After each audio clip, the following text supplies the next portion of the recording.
경기도 안산의 한 자동차 부품 공장에서 50대 중반의 공장장이 생산 라인을 바라보고 있었습니다. 크레스 기계가 멈춰 있었습니다. 직원 23명이 출근은 했지만 할 일이 없었고 공장장은 아침부터 휴대폰만 들여다보고 있었습니다. 미국 법원이 관세를 막았다는 뉴스가 뜬 날이었습니다. 잠깐 살았다 싶었습니다. 그런데 이상했습니다.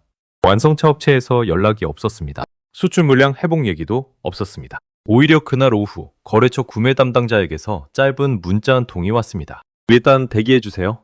상황이 복잡해졌습니다. 공장장은 그 문자를 3번쯤 다시 읽었다고 했습니다. 법원이 막았는데 왜 복잡해진다는 거지? 그 한 문장이 머릿속에서 떠나지 않았습니다. 이 공장만의 이야기가 아니었습니다. 같은 날 같은 문자를 받은 협력업체가 전국에 수백 곳이었습니다. 납품처의 침묵이 법원의 판결보다 더 정직한 신호였습니다. 그 복잡해진 상황의 정체를 이해하려면 먼저 한 가지를 알아야 합니다. 대법원이 막은 건 트럼프의 무기 하나였을 뿐입니다.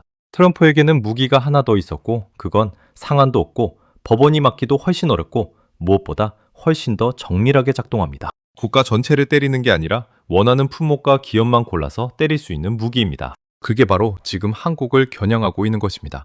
그리고 이 무기에는 발동 날짜가 이미 정해져 있습니다. 이 공장이 만드는 건 자동차 도어 힌지입니다. 차 한 대에 8개가 들어갑니다. 연간 납품 물량은 약 120만 개. 거래처는 현대차 협력사 한 곳이 전부입니다. 공장장은 20년 전 퇴직금을 털어 이 공장을 차렸습니다. 지금 그의 통장 잔고는 직원 월급 2달치를 겨우 버틸 수 있는 수준입니다. 그가 두려워하는 건 관세 그 자체가 아닙니다. 관세가 확정되기 전까지 이어지는 이 침묵입니다. 수주가 끊긴 건지 잠시 대기 중인 건지 아무도 알려주지 않는 이 불확실성이 공장을 실제로 멈추게 만드는 진짜 원인입니다. 7월 하순, 기한이 있습니다. 그때까지 미국의 조사가 끝납니다. 조사 결과가 나오면 한국 수출의 84%를 떠받치는 제조업 전체가 새로운 관세 앞에 서게 됩니다. 그리고 그 관세엔 상한이 없습니다. 법원도, 기존 협상도, 투자 약속도 막아주지 못하는 이유가 무엇인지 그걸 지금부터 낱낱이 파헤쳐드리겠습니다. 그러면 대체 대법원이 관세를 막았는데 왜 상황이 더 복잡해진 걸까요? 시간 순서대로 따라가 보겠습니다. 2025년 4월 트럼프는 한국에 25% 상호 관세를 선언했습니다. 한국 정부는 즉각 협상 테이블에 앉았고 3,500억 달러, 한화로 약 507조 원 규모의 대미 투자를 약속하는 조건으로 관세율을 15%로 낮추는 합의를 끌어냈습니다. 당시 업계는 안도했습니다. 15%도 부담이지만 25%보다는 낫다고 했습니다. 그런데 그 합의가 체결된 순간부터 한국 기업들은 새로운 불확실성 속으로 들어갔습니다. 미국이 원하는 투자를 약속했는데도 다음 달 또 어떤 요구가 나올지 아무도 몰랐습니다. 트럼프에게 투자는 과거에 대한 보상이 아니라 한국 공장을 미국으로 완전히 옮기게 만들기 위한 첫 번째 관문이었던 셈입니다. 그런데 2026년 2월 20일 미국 연방대법원이 판결을 내렸습니다. 트럼프가 상호 관세의 법적 근거로 삼았던 국제비상경제권한법, 즉 IEPA가 대통령에게 관세 부과 권한을 주지 않는다는 것이었습니다. 판결 직후 코스피는 반등했고 원달러 환율은 내렸습니다. 시장은 트럼프의 관세 시대가 저문다고 읽었습니다. 뉴욕 증시도 일제히 올랐고 한국 수출 기업들의 주가도 반짝 상승했습니다. 그 판단이 틀렸다는 걸 알게 되는 데는 채 하루도 걸리지 않았습니다. 판결 당일 백악관은 즉각 새로운 카드를 꺼냈습니다. 무역법 122조를 근거로 전 세계 수입품의 10%의 임시 관세를 발동했습니다. 그리고 3월 11일 미국 무역대표부 즉 USTR이 한국을 포함한 16개 경제권을 상대로 무역법 301조 조사를 공식 개시했습니다. 조사 대상 업종은 자동차, 반도체, 철강, 선박, 화학, 석유화, 기계, 전자기기 등 제조업 전반이었습니다. 한국의 대미무역 흑자 560억 달러, 한화로 약 81조 원이 조사의 명분으로 직접 거론됐습니다. 여기에 더해 USTR은 한국이 전자장비, 자동차 및 부품, 철강, 군함 및 선박 분야에서 구조적 과잉 생산을 유발하고 있다고 간보에 명시했습니다. USTR은 조사 기한도 못 박았습니다. 122조 임시관세가 만료되는 7월 하순까지 301조 조사를 끝내겠다는 것이었습니다. 통상 301조 조사는 수개월에서 1년 이상 걸리는 절차입니다. 그걸 150일 안에 끝내겠다고 했습니다. 조사 일정은 4월 15일 서면 의견 마감, 5월 5일 공청회, 공청회 후 7일 이내 반박 의견 접수, 그리고 곧바로 결론. 전문가들은 이것이 결론이 이미 정해진 조사라는 신호라고 입을 모았습니다. 그렇다면 대체 301조가 기존 상호관세와 무엇이 다르기에 시장이 오히려 더 긴장하는 걸까요? 이 조사가 한국만을 겨냥한 것이 아니라는 점도 짚어야 합니다. 중국, 일본, EU, 베트남, 인도 등 16개 경제권이 동시에 조사 대상에 올랐습니다. 그런데 한국의 상황이 유독 복잡한 이유가 있습니다. 한국은 이미 지난해 한미합의를 통해 상호 관세를 15%로 낮추는 조건을 확보한 상태입니다. 외형상으로는 협상을 마친 나라입니다. 그런데 USTR은 합의 체결국도 301조 조사에서 예외가 아니라고 못 박았습니다. 협상을 끝낸 줄 알았는데 게임의 규칙이 바뀐 것입니다. 일본과 EU도 같은 상황에 놓여 있지만 한국은 대미 흑자 규모가 크고 제조업 수출 집중도가 높아 타격이 상대적으로 클 수밖에 없다는 분석이 나옵니다. 한국의 총 수출에서 제조업이 차지하는 비중은 84%입니다. 2025년 기준 한국의 대미 수출 규모는 약 1299억 달러, 하나로 약 178조 원입니다. 그 84% 전체가 지금 이 조사의 사정권 안에 들어와 있습니다. 그리고 301조라는 무기의 진짜 특성을 들여다보면 왜 업계가 상호관세보다 이걸 더 두려워하는지 이해하게 됩니다. 그 이야기를 지금부터 낱낱이 파헤쳐 보겠습니다. 그러면 대체 왜 이런 일이 가능했을까요? 301조가 뭔지 모르는 분들을 위해 가장 쉬운 비유로 설명해 드리겠습니다. 기존 상호관세는 동네 전체에 통행세를 걷는 방식이었습니다. 한국에서 미국으로 들어오는 모든 물건에 15%를 일괄 적용하는 구조였습니다. 예측이 가능했습니다. 세율이 정해져 있었고 어느 나라나 같은 기준이 적용됐습니다. 기업들은 그 조건에 맞춰 가격을 조정하거나 생산 계획을 바꾸거나 협상을 시도할 수 있었습니다. 규칙이 있는 게임이었습니다. 불리하더라도 룰을 알면 대응할 수 있었습니다. 301조는 다릅니다. 동네 전체가 아니라 원하는 가게만 골라서 문을 잠글 수 있는 열쇠입니다. 자동차에만 30%를 부과하고 철강에는 50%를 때리고 반도체는 조건부로 면제하는 방식이 모두 가능합니다. 여기까지는 기존 품목별 관세와 비슷해 보입니다. 그런데 결정적으로 다른 점이 있습니다. 301조엔 관세율 상한이 없습니다. 122조는 법률상 최대 15%가 상한이지만 301조는 미국 행정부가 원하는 만큼 올릴 수 있습니다. 그리고 한 가지 더, 교차 보복이 허용됩니다. 김치 산업을 조사해서 화장품에 관세를 부과하는 방식도 이 법안에서는 합법입니다. 업계에서 301조를 두고 요술방망이라고 부르는 이유가 여기 있습니다. 악당의 정체를 더 명확하게 드러내는 발언이 있습니다. 3월 11일 조사 개시를 선언하는 자리에서 USTR 대표 제이미슨 그리어는 이렇게 말했습니다. 불공정 무역 관행이 드러날 것으로 기대한다. 조사를 시작하기도 전에 결론을 먼저 예고한 것입니다. 통상 전문가들은 이 발언을 듣고 이번 조사는 사실 확인이 아니라 관세 부과의 법적 근거를 만드는 절차라고 분석했습니다. 조사처럼 보이지만 실제로는 선고입니다. 더 중요한 것은 1974년 의회가 제정한 이 법에는 대통령에게 관세 부과 권한이 명시적으로 위임되어 있다는 점입니다. 대법원이 아이파를 막았던 이유, 즉 의회에 명확한 승인이 없다는 논리가 301조에는 통하지 않습니다. 301조가 과거에 어떻게 쓰였는지 보면 지금 상황이 더 선명하게 보입니다.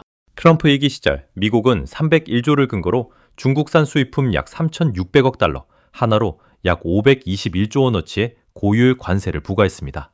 당시 관세율은 품목에 따라 최대 25%에서 50%까지 올라갔고 그 조치는 수년이 지난 지금도 대부분 유지되고 있습니다. 한번 발동된 301조 관세는 쉽게 되돌려지지 않는다는 전례가 이미 있습니다. 중국이 버텼지만 관세는 사라지지 않았습니다. 한국이 협상을 잘 마무리해도 일부 품목의 관세는 고착될 수 있다는 뜻입니다.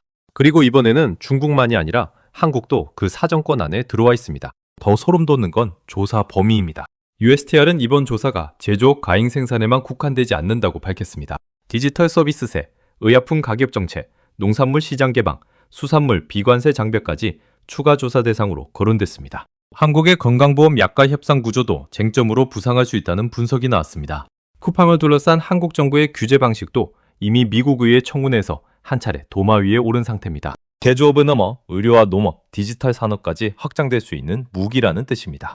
그렇다면 이 무기가 실제로 발동됐을 때 피해는 어떤 순서로 번져나가는 걸까요? 여기까지는 트럼프의 무기 이야기였습니다. 그러면 그 무기가 실제로 겨냥하고 있는 현장은 괜찮았을까요? 아닙니다. 피해는 가장 먼저 완성차 업체에서 시작됩니다. 현대차와 기아는 미국 수출 물량의 상당 부분을 국내 공장에서 생산해 선적합니다. 301조 조사 결과가 나와 자동차 품목에 추가 관세가 부과되는 순간 미국 시장에서 한국산 차의 가격 경쟁력은 즉각 무너집니다. 완성차 업체는 두 가지 선택지 앞에 섭니다. 관세를 소비자 가격에 전가하거나 아니면 미국 현지 공장으로 생산을 옮기거나 어느 쪽을 선택해도 국내 생산 물량은 줄어듭니다. 이미 현대차그룹은 미국 조지아주 공장 증설 계획을 앞당기고 있으며 국내 투자 속도는 그만큼 늦춰지고 있습니다. 그 충격이 고스란히 쏟아지는 곳이 협력업체입니다. 국내 자동차 부품 협력업체는 1차, 2차를 합쳐 수천 곳에 달합니다. 완성차 업체의 수출 물량이 10% 줄어들면 납품 단가 인하 압박과 물량 감소가 동시에 덮칩니다. 직원 20명 안팎의 소규모 2차 협력업체들은 현금 유동성이 3개월을 버티기 어려운 구조입니다. 완성차가 미국에 공장을 지어도 한국의 2차 협력업체가 그 공장에 납품할 가능성은 거의 없습니다. 현지 조달 요건에 맞춰야 하기 때문입니다. 한 업계 관계자는 이렇게 말했습니다. 관세 피하려고 공장을 미국으로 옮기면 우리 납품처가 사라지는 겁니다. 우리한테는 선택지가 없어요. 철강업종은 이미 직격탄을 맞고 있습니다. 트럼프 2기 행정부는 2025년 3월 철강 및 알루미늄 관세를 25%로 통일하고 6월에는 이를 50%로 인상했습니다. 포스코와 현대제철은 미국 수출 물량을 단계적으로 줄이는 방향으로 전략을 바꿨고 그 여파는 충남과 경북 철강산업단지의 고용으로 이미 번지고 있습니다. 석유화학은 상황이 더 좋지 않습니다. USTR은 관보에서 한국 정부 스스로 석유화학 부문 설비 감축 필요성을 인정했다고 명시했습니다. 한국이 자국 산업의 과잉 생산을 사실상 인정한 셈이 됐고 그 발언이 301조 조사의 증거로 활용되고 있습니다. 완전은 여기서 나옵니다. 한국이 507조 원 규모의 대미 투자를 약속한 것이 오히려 국내 제조 공동화를 가속하는 역설로 작동할 수 있다는 점입니다. 기업들이 관세를 피하기 위해 생산 기지를 미국으로 옮기는 순간 그 투자금은 미국 일자리를 만들고 한국 공장에 불을 끕니다. 트럼프가 원하는 그림이 정확히 그것입니다. 한국 기업이 자발적으로 미국에 공장을 짓고 국내 생산은 줄어드는 구조. 투자 약속이 탈출구가 아니라 올감이었던 셈입니다. 철강과 석유화학 업종은 이미 공급 과잉 판정을 받아 이번 조사에 직접 타격권에 놓여 있습니다. 피해는 제조업에서 멈추지 않습니다.